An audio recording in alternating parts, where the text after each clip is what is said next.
Boom. Happy Friday.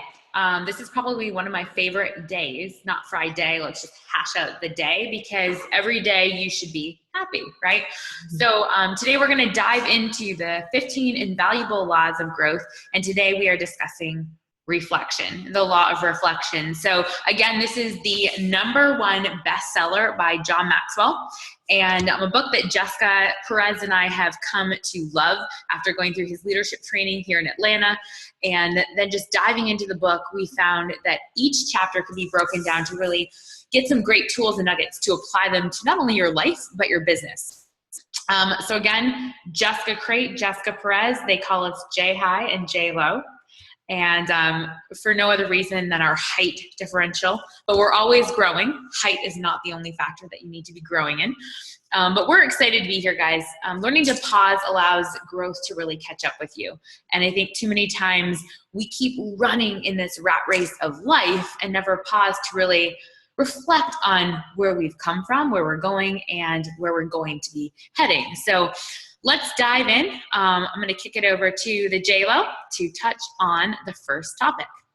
Awesome. So John Maxwell, he really talks a lot about changing a paradigm. You know, it's a shift. It's taking the time to truly pause and reflect. And he actually did this before a speaking engagement that he had. That was the example that he shared in this chapter. And it was really interesting. You know, he thought he had it all set up. He knew what he wanted to speak to this audience about, but it was a foreign audience. He was actually in the Ukraine. And when he got picked up, his interpreter came in and said, wait a minute, have you thought about this? And he gave him some different suggestions. And he was like, wow, you're absolutely right. I never thought that the individuals that I was speaking to would have that perception of whatever I was talking about. For them, leadership was defined by dictatorship. So when he used the terms, when they said the term leader, and when he said those terms, they were thinking of a dictator, somebody telling me what to do, not leadership in the very sense that we talk about.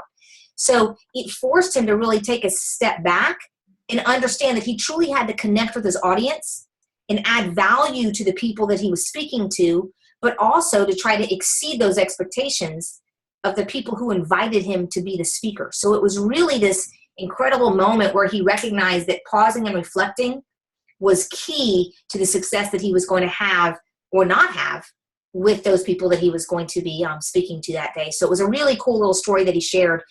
He always talks about just adding that value, and I think that's really key. And that's something that Jess and I hope we can do today, and we will for the next 11 weeks as we're diving into this book. So I'm going to pass it back over to Jess for any other feedback she might want to add there.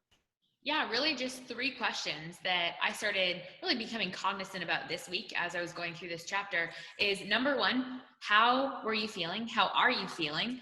And then #2, what can you do? And then how can you do it? So changing your paradigm, really helps when you have questions that are benchmarkers that will help you be able to dive into your feelings and really just understand, where are you at in this period? Are you going the right direction or are you not? So we're going to jump into the next piece, the power of pausing. And I think for me, who loves to go fast in everything I do, the power of pausing this week was not necessarily a challenge, but it just really made me just become more cognizant of how fast I do move and just learning to pause and take that time to reflect on life. So Coca-Cola, there's a slogan that starts this little portion of the chapter, and in Coke, they call it the pause that refreshes. So, you pop the lid and you just enjoy and savor that moment, right? So reflection turns experience into insight. So, as I was running today, I tend to leave my phone at home, but I use this new app called Strava, and it was like tracking my run. And then I got back and I was able to look back on my run and really just see where I was at in my run and just reflect on that. And I was like, you can apply this to anything in life. I just finished a book this morning and I got this notification on my Audible that said, you finished a marathon of book reading over the last year. And that's fantastic. I love running marathons, so now I get to do that in my personal growth. But pausing to reflect on what were my favorite books. How did I feel about that? How could I do better? What did I learn? How can I apply that? And just pausing to reflect really turns those experiences you've had into insights for the future, right? Because like they say, experience is the teacher of all things. So let's dive into it. Jess? You know, when you talk about that reflection turning experience into insight, it is a very true moments. I really take the same time. Jess runs through life, and there are moments when I'm like, whoa, right? Let's just kind of take in what's happening right now and at this moment in this present time. So feeling that and truly owning it. And that's where that experience, it's not really the best teacher, like this says here, but evaluated experiences. When you take those experiences, Jess had a great run today, right? But then she came home and took the time to be able to reflect on what that run meant. I do that when I don't necessarily run like Jess, but I do love my walks, right? I'm taking morning walks. And to me, that's my time to be able to take the moment to be able to express, okay, what do I have to do today? What am I going to focus on for tomorrow? What am I, it's that time to be able to just let it all soak in. And those are the things that I think he's talking about here when he talks about reflection and letting that experience begin to develop the insight to how you're going to grow tomorrow, right? Allow that to lead you from point A to point B. Was there a quote in here? There was something, I know. He talks here about that people have innumerable experiences every day, and many learn nothing from them because they never take the time to pause and reflect. That's why it's so important to pause and let understanding catch up with us. Like, that was a powerful statement for me, letting the understanding of that moment catch up. Yesterday I was on the phone, Jessica and I was talking. I had just sent her a picture of one of the sunsets I thought was powerful here. And she's like, oh my God, I was just running up on this hill because I needed to show you this. So that same moment, we both had the same thought process, right? Which is really awesome. So take a minute and let it sink in, and then move on to whatever else you have for the rest of the day. So that's really what this is talking about here. I'll pass it back over to you, Jess. Awesome. Yeah, so number 2, everyone needs a time and place to pause. So find your thinking place. Find that place that you can just kind of disconnect to reconnect. And, reflection it turns life markers into life makers. And last night I was standing outside the pool. I looked in the window and I could see my reflection. I'm like, this is perfect. I just stood there and paused and was like, okay, how did my day go? What can I do better? And just find those times and moments. For me, typically it's running. I love to take the time out and just experience nature and just let my mind run free and just really recap my day, my week, my month, my year. But reflection really does. It turns life markers into life makers. Think about the course and trajectory you're on, whether it's in business, friendship, life, whatever it is. Look back and say, okay, here's where I am today. Where am I going? What do I need to change or understand or work on to be able to grow? Imagine if people who were failing in business stopped and they shifted their track towards success versus failure. So not only does reflection make our lives better, because when you pause, you start to understand the significance and you can really just start to implement those changes and then correct your course either way. Oh, I love that. The one quote that I want to point out in this, just to add to what you're saying, Jess, is if someone is going down the wrong road, he doesn't need motivation to speed up, keep going. He needs to stop. And it's about that finite moment when it clicks to go, let's take a step back. Hey, Graham, happy to see you on here. So, we take that step back, and when you can do that, that's when what Jess talks about, the shift can begin to happen. It's that paradigm shift where you're like, now I'm redirected. And even if it's only like a little 5-degree turn, right? This is where I really need to be moving down, So Jess, I love that you bring that up for sure. Absolutely. So the third piece of really just diving into the power of pausing is pausing with intention. We talked about the law of intentionality a couple of weeks ago, but pausing with intention really just expands your thinking, and it also enriches your thinking. So spend time thinking alone, because too many times if you're trying to think with somebody else's opinion, you're getting their experience tied in with yours. So take time by yourself to pause with intention to expand and enrich your own thinking. Time alone allows for you to really sort through your experience and take your experience and put it into perspective and plan for the future.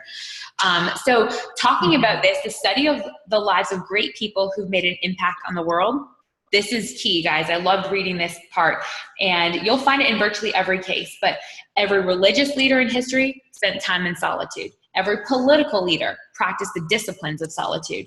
And artists spend countless hours and hours in their studios planning and preparing with their instruments, not just doing, but exploring, right? New ideas. So most leading universities give their faculty time to not only teach, but to think, research, and write. As an entrepreneur, you have to really get honed in on that yourself to take the time to reflect on your own business, on your own life, because really in this day and age, you have to be on top of your own business. You're the CEO of your own business, your own company. You have to take that time out for you and really be cognizant of doing that with intention. So, you know, at the end here, it says, a minute worth of thought is more than an hour of talk. And there's a quote by Henry J. Newen that says, when you are able to create a lonely place in the middle of your actions and concerns, your successes and failures slowly lose some of their power over you. Mm-hmm. For sure.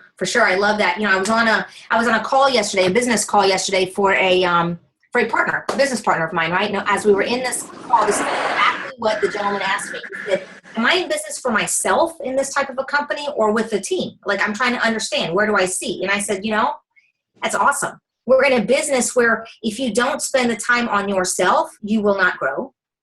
If you don't make it an individual sport, if you will not grow. Yet, you are part of a bigger picture. So to understand that whatever you do does ripple, and when it ripples, that's when your business can grow, right? So it's really applying this law to our business model that we can see a massive growth. So, Jess, that was awesome. Let's hit the next. Yes. So the number 4 is when you take time to pause, use your eyes. So there's 4 different eyes to go through. Investigation is number 1. And for me, like as a kid, I loved playing like the Nancy Drew work, right? And I think as little kids, we want to explore, we want to understand and really investigate really what that is that we're looking at. So taking time to pause and reflect, use the key of investigation to go in and dive into it. So all truths are easy to understand once they're discovered. You know, once you understand what you're doing and what you're in, investigation is really more than just slowing down. It's really stopping and trying to figure it out, right? So the things to remember is that continual growth from experiences is only possible when we discover insights and truths within them. It comes from investigation. He talks about this corny joke in the book, which is hilarious. My mom loves horses, but there's a corny joke about 2 guys, and they've been given the job of cleaning out a stable. And they're up to their ankles in horse manure. And one says to the other, you know, there must be a horse around here somewhere. Like, yeah, right? Some of the obvious things don't require much reflection to figure out, but others require a person to really play detective. So hone in and find out what those things are to help you really reflect. Jess, you want to take over incubation? Yeah, I'll definitely take over incubation. You know, that's one that I love. It's listen, and learn from listening. It's not about you talking. It's not about, you know, for Jessica and I to put this PowerPoint together, it was a lot of listening and giving and taking, you know, me sharing my thoughts, her sharing hers. And before you know it, we've got an amazing event. So it really is about that. It's about letting it, I like the term marinate. Let it marinate. Let it sink in before decisions are made, right? Allow that listening. It talks about here, if you're not at the table, you're on the menu. Here are some of the quotes I'm currently thinking about. You don't wait or rush yourself out of a crisis. You work yourself out. Another one is the mark of an effective leader is one who absorbs the punishment without surrendering his soul. Those are like powerful, you know, so until he discovers what that is and allowing it to meditate and listening and incubating, you can't get to the next one. And the next one I'm going to pass over to Jess because this is where a lot of the fun stuff begins to really grow, right? And illumination, you know, as Jim Rohn says, at the end of each day, you should play back the tapes of your performance. The results should either applaud you or prod you. So at the end of the day, pause and reflect on your day. And like we talked about a couple different weeks ago, you know, taking time to look back on your life and say, what did you do great? Give yourself a high five. Like you did something better that day. Really just illuminate that moment or take that moment, go, ooh, I know I could have done better there. I know I really need to fix that. Or I know what I need to do. Take time to illuminate that and just those aha moments that you're like, oh, I just had an epiphany. Like the other day I was just thinking, you know, man, the entrepreneurial roller coaster, it is tough. Like every day it's different things are changing. And I go, man, you know, it would, for a moment, I go, you know, it would be great to have like a steady job with a steady paycheck and just like walk into an office.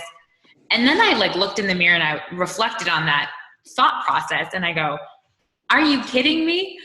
I'm in yoga pants right now outside in this beautiful weather. Why would I want to be stuck in a cubicle? And so I just had to have this aha moment myself. And I'm sure we've all stopped, and you have to pause. And I took that time to investigate, what would I like to do about that situation? Would I really like that situation? I let it sit for a second. And then I had like an aha moment that I was like, heck no, right? So take time to experience those moments of illumination, those aha moments of your life, and really just use them for a time to reflect. So, Jess, illustration. I know you love this. Yep. This is the fun part. This is where you're putting the flesh on ideas. This is where the meat to the idea comes to place, right? It's where an author says, all of us are watchers of television, of time clocks, of traffic on the freeway, but few are observers. Everyone is looking, but not many are seeking.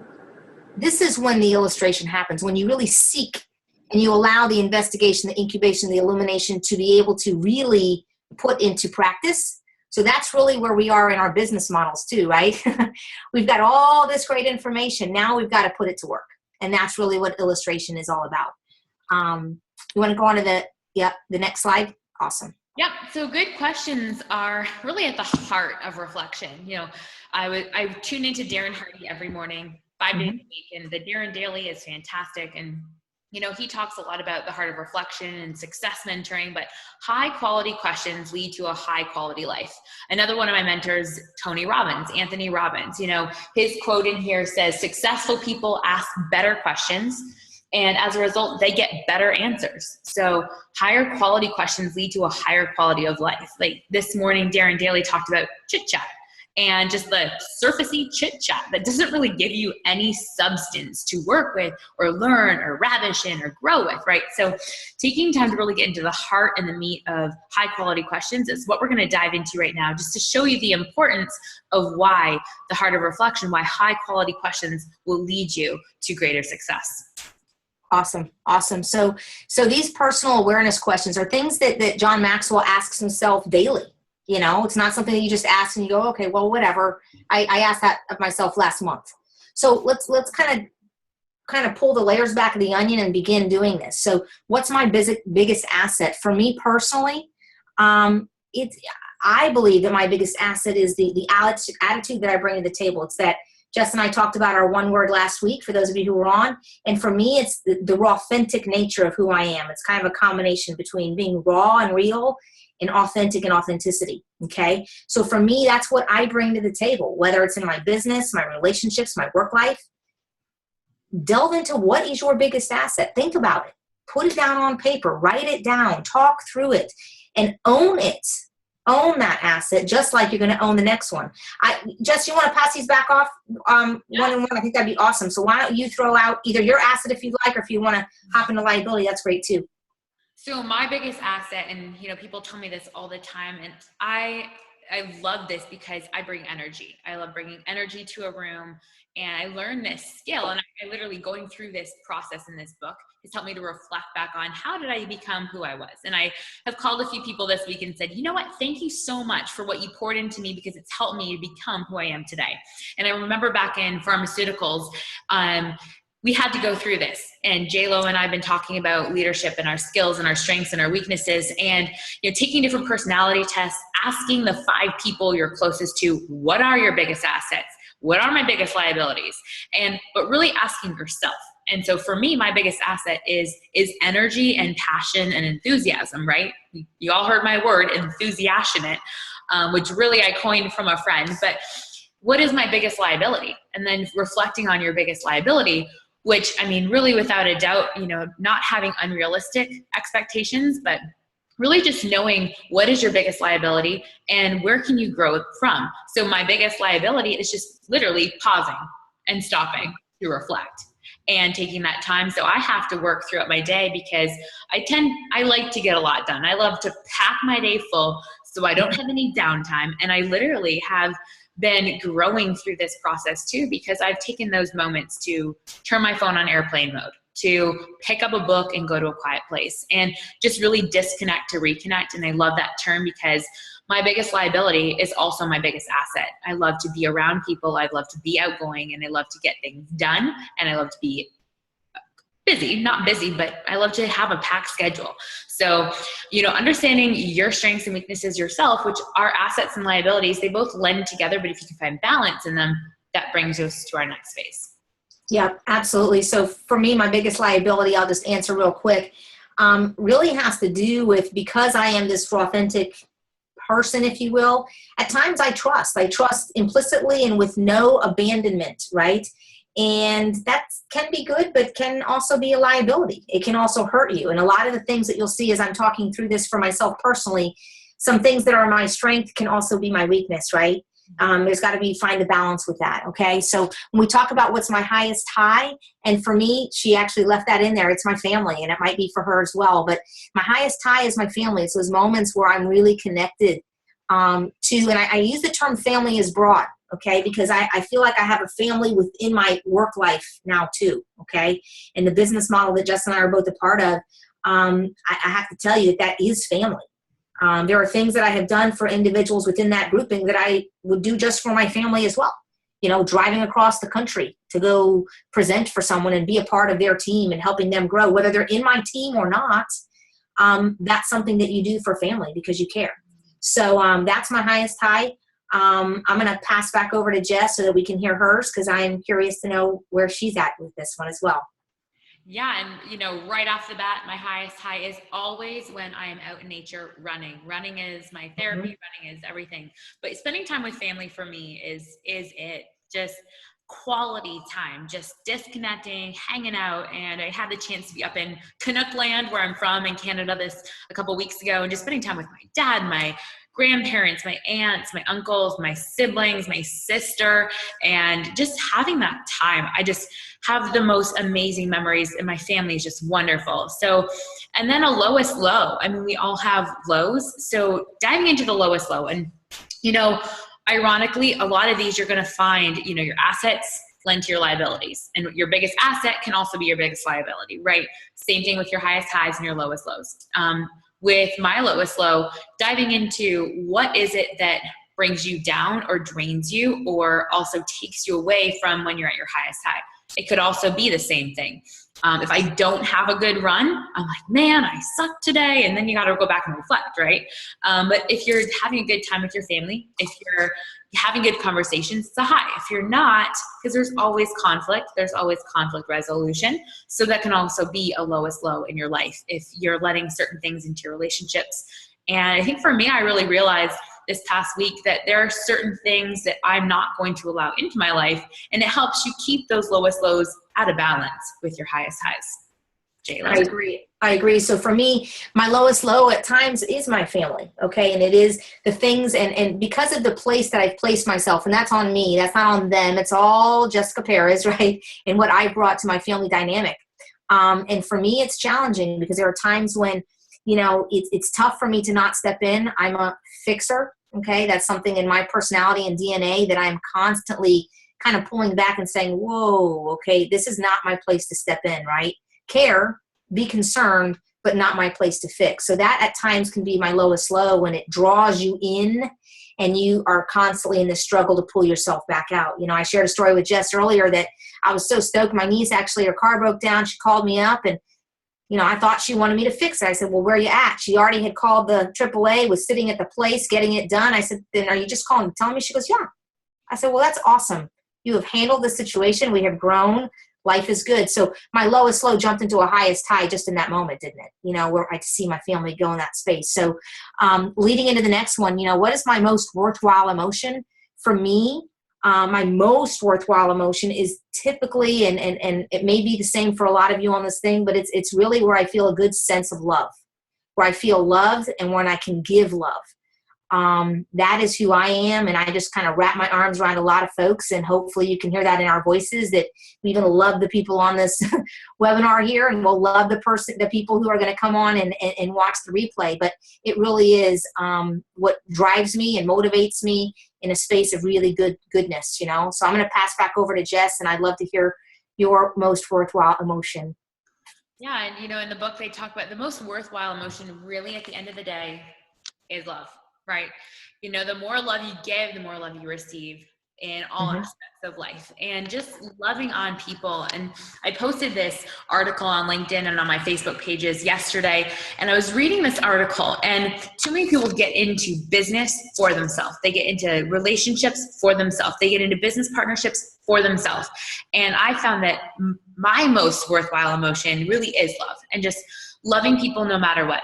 And I think it was in the Italian Job, the movie, the quote says, trust everyone but the devil inside them. You trust everyone but the devil inside them. So, for me, trusting people, but giving that love without any conditions, without just saying, I'm trying to get something out of you, I'm just going to love on you. And that opens up a world of possibility for people, because imagine if more people just walked out like, hey, I want to better your life today. I'm going to come work with you because I want to better your life. I want to get in this business because I'm going to better somebody's life through this. Not what can I get out of it or what can I get out of you? It's how can I better your life by giving more love? So the most worthwhile emotion. So what's your least worthwhile emotion? And I'm going to go back into this book here, because he talks about pity and self-pity. And I, talking with different people this week, I realized that pity is something everybody deals with. Even today, Jess and I, we're full on transparency here. Just, there are moments in your life where woe is me, I've got a crisis going on, right? And self-pity can take away that. And when you flip it and go, you know what, there's always another way to look at a situation, no matter what. So I think the least worthwhile emotion really is self-pity. You are most powerful when you are self-sustainable and you can self-reflect and self-love. So Jess, I'll pass it back over to you. Beth, I love that. I love that you pointed out something from the book and then you identified it with yourself as well in regards to that. For me, listening and reading through this, honestly, for me, I really have no place, I guess, in my world for someone who comes from a place of jealousy and comes from a place of comparing themselves to others and to myself. It's something that's happened more recently with some friends, and you just kind of take a step back and what? You're jealous of what? Honestly, I'm just doing me. I'm just being me and doing me, and it's about, loving life, and I'm sorry you're not happy. I'm sorry that you're in that space, but to be jealous of what the choices that I've made, you too can make choices, and I'll be happy for the choices that you make, So it's interesting. So for me, it's that jealousy. I don't ever allow that in my brain, whether it's in a relationship or what. I'm not that person. So I think jealousy, self-pity, they kind of go in hand. Some folks who might, identify with that as well. And then we talk about the next one, what is my best habit? My best habit, people who know me, is that when I say my word, it's there. It doesn't veer. You say, Jess, can you do a meeting for me on such and such a day? And I will kill myself to be there. That's just the way it is. Whatever else is happening, I'll figure it out because I made that commitment to that person, and it's something that, which is really interesting. Sharing that with my family, my family knows that. Jess as a friend knows that. I see my other friends who are watching as well. They know that. So for me, I think that's my best habit of being consistent. But at times it can be a little challenging because when you do give your word, life does happen, right? And so you have to make your best guess and best decisions in some of those areas. But anyway, my best habit, I think, is that consistency and staying true to my word. So just I'm going to pass it back over to you. Yeah, and you certainly are. I love it. It's been great to do this with you because it helps me to be more consistent and timely and on point, and putting these PowerPoints together. I've got to be on it. And then you're like, hey, can you correct this? My best habit is definitely perseverance, tenacity. And when I say I'm going to do a job, I'm going to get it done, and it's going to be great, and I'm going to get it done no matter what the cost. I'm so resourceful. So if you say, hey, I need to get this done, I will figure out a way and I will get it done. My worst habit probably is time. And I pack so much into an hour and a day that just structuring time better is something that I'm really growing into. And, every time you say yes to something, you say no to 100 other things, and vice versa. So you really have to say no more and say yes less, because you're really taking time and distraction out of other things. So really pausing when somebody asks you to do something or when you're asked to do something is something I'm working on, and this may help you in your business because we get pulled a lot of ways as entrepreneurs, and you really have to take time to reflect. is that something that's going to benefit your time and be an asset to better somebody's life, or if it's not? And then the last one, what is most fulfilling to me? What is the thing you enjoy the most? What is most fulfilling to you? I think for me, I love serving. I serve every week, and I work on the board for a nonprofit organization. I serve at my church, and then I lead a singles gathering. It's all volunteer, but I get the most self-fulfillment out of serving other people. And, the more you give, the more you get back. So if you ever feel like you're in a rut, or you go back to that least worthwhile emotion of self-pity, go help someone. And I guarantee you it will give you a paradigm shift for your life and just really help you become more happy and fulfilled yourself. So Jess, pass it back to you. Awesome. So for me, I'm going to go back up to worst habit. For me, my worst habit, honestly, has been that I've been extremely while I'm very consistent in a lot of places in my life, I've been inconsistent with me and myself and my own health and my own fitness goals, right? So one of the things that I have delved into more often, Jess. I know. I need to live with you again, because those 7 months were really good, Jess. You kept me on point. So what I've done, and this is really cool. So I've gone out, and as part of my consulting business, I'm working with a fitness club, which is pretty cool. And they're like, "Hey, Jess, you have full reign." I was like, "Oh, I have no excuse now. This is awesome." So I think I'm going to turn that into a positive, and I'll let you know how it goes in the next month or so. But that's something that I really need to commit to myself again, right? So what's my most filling to me, or what is most fulfilling to me really is being able to truly connect, to have the impactful moments. Like even today, like this right here is really impactful for me. I'm going to walk away from this going, yes, had an awesome 45 minutes with you folks. And I feel a true connection with the folks on here, whether it's via Zoom or not. So for me, it's really having connections and relationships and building from them. And that's what drives me every day. Through that process, service to others happens. Through that process, through those connections, I am choosing to serve as I walk through life. So Jess, I love what you have to say about service to others. I mean, that holds close to my heart as well in everything that we do. So I love that. And the last one for me is, what do I prize most highly? Honestly, it's faith. It's faith in all aspects of my life, whether it's in relationships or business or work environments, career, anything. It's the faith to know that there's something bigger, stronger, more powerful than me, and understanding that and the ripple effect that has to myself and those that I really care about. So I'd love to hear what you prize most highly. I kind of think I know as your friend, but I'd love to hear you share it with everyone on this Zoom today. Want to send it to me in the chat? We'll see if you're right. Sure. So, they say, the quote in here says, faith is trusting in advance what will only make sense in reverse. So I'm not going to read your text yet, Jess, but, faith is the quality, and the thing I do prize most highly is my faith. And, without my faith, I don't know where I'd be in life. And I think, for everyone, you have to get laser focused on really what you value, because without faith, it's impossible to move forward in anything in life. If you don't have faith in your business, you're not going to be able to grow your business. If you don't have faith in the products that you're sharing, how are you going to stand behind them? If you don't have faith and hope in your future, where are you going to go?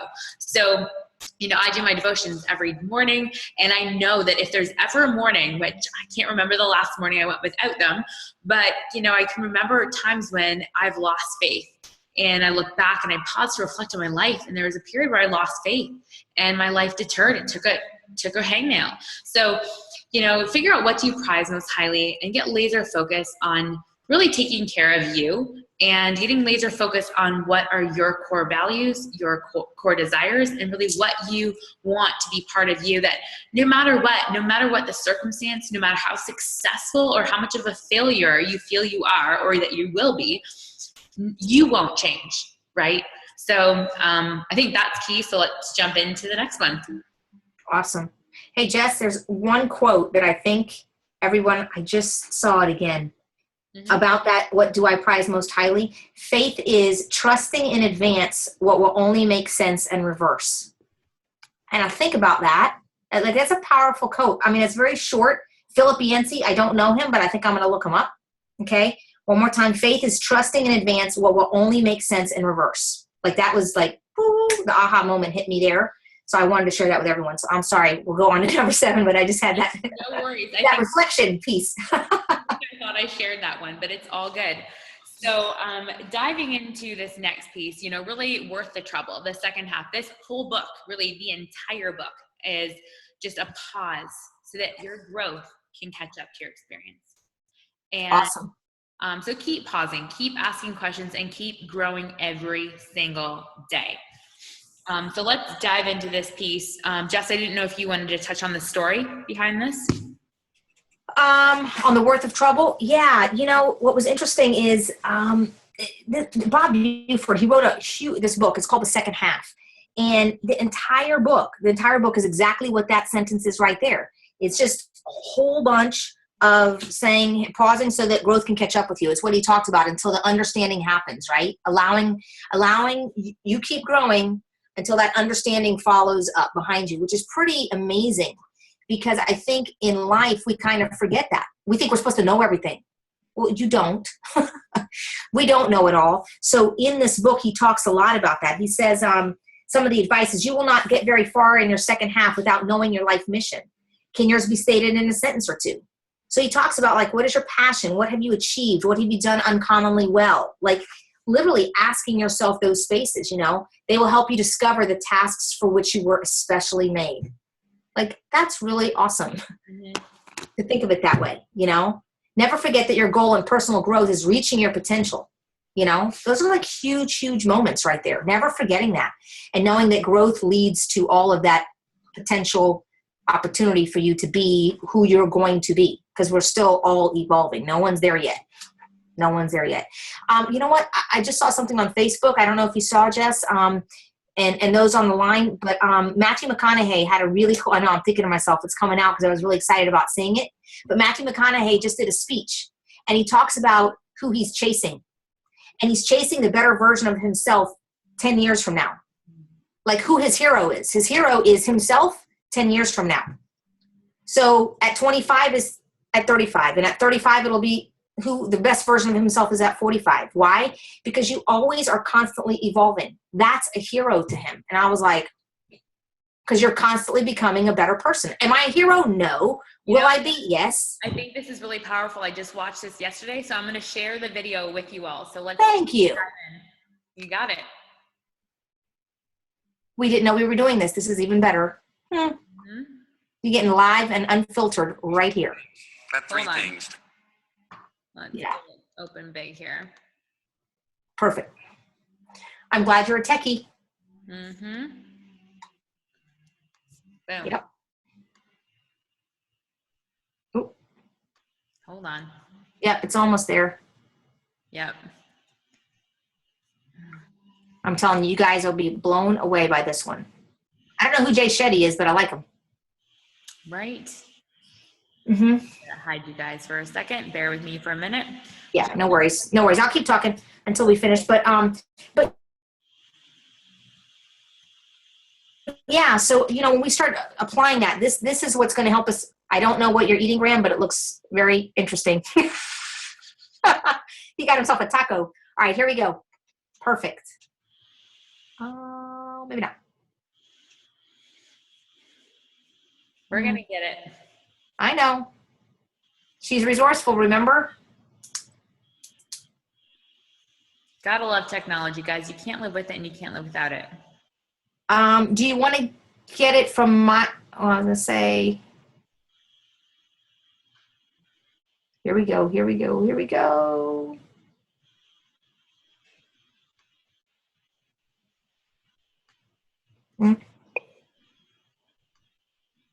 Something to look up to, another is something to look forward to, and another is someone to chase. Now, first off, one of the things to my account that I need each day. One of them is something to look up to, another is something to look forward to, and another is someone to chase. Now, first off, I want to thank God, because that's who I look up to. He has graced my life with opportunities that I know are not of my hand or any other human hand. He has shown me that it's a scientific fact that gratitude reciprocates. In the words of the late Charlie Lawton, who said, when you got God, you got a friend, and that friend is you. To my family, that's what I look forward to. To my father, who I know he's up there right now with a big pot of gumbo. He's got a lemon meringue pie over there. He's probably in his underwear, and he's got a cold can of Miller Lite. He's dancing. To you, Dad, you taught me what it means to be a man.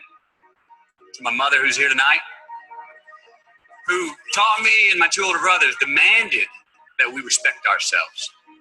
And what we in turn learned was then we were better able to respect others. Thank you for that, Mama. To my wife, Camilla, and my kids, Levi, Peter, Mr. Stone, the courage and significance you give me every day I go out the door, because I'm paralleled. You are the four people in my life that I want to make the most proud of me.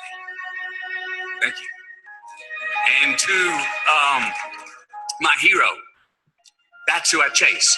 Now, when I was 15 years old, I had a very important person in my life come to me and say, who's your hero? And I said, I'm not going to think about that. Give me a couple of weeks. I come back 2 weeks later. This person comes up and says, who's your hero? I said, I thought about it. You know who it is? I said, it's me in 10 years.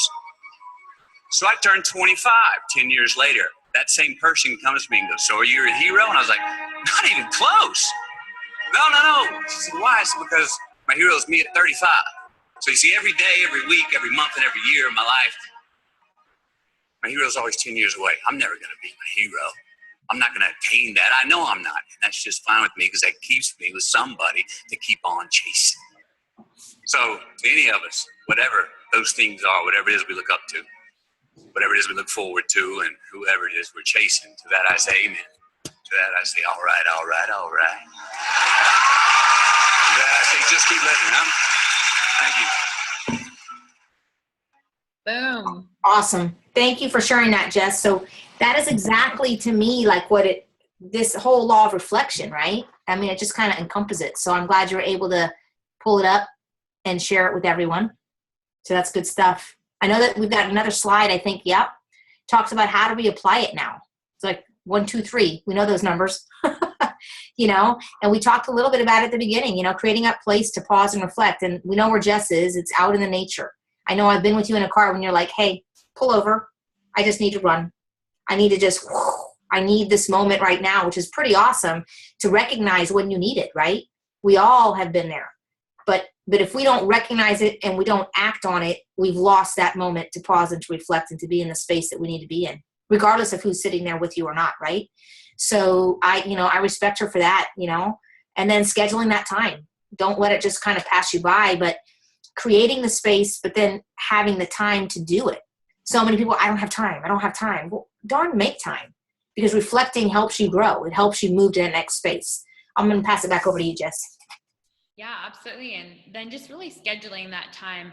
The wise man questions himself, the fool others. So be intentional in your thinking time. Ask yourself those tough questions. In the book, they call them the naked questions. So stand in the mirror, look yourself in the mirror, and ask the tough questions, guys. Create those questions and then write your answers down. So, really become wise, start to reflect, get laser focused, and this only tends to help you grow. So, guys, I'm super excited because whatever the issue is that you're dealing with, we all have things that we can work on. Whatever it is, these questions will help you get laser focused in your thinking time and just really dive into who it is that you have the potential to be. So it's been awesome having you guys all on here. We do have another couple minutes.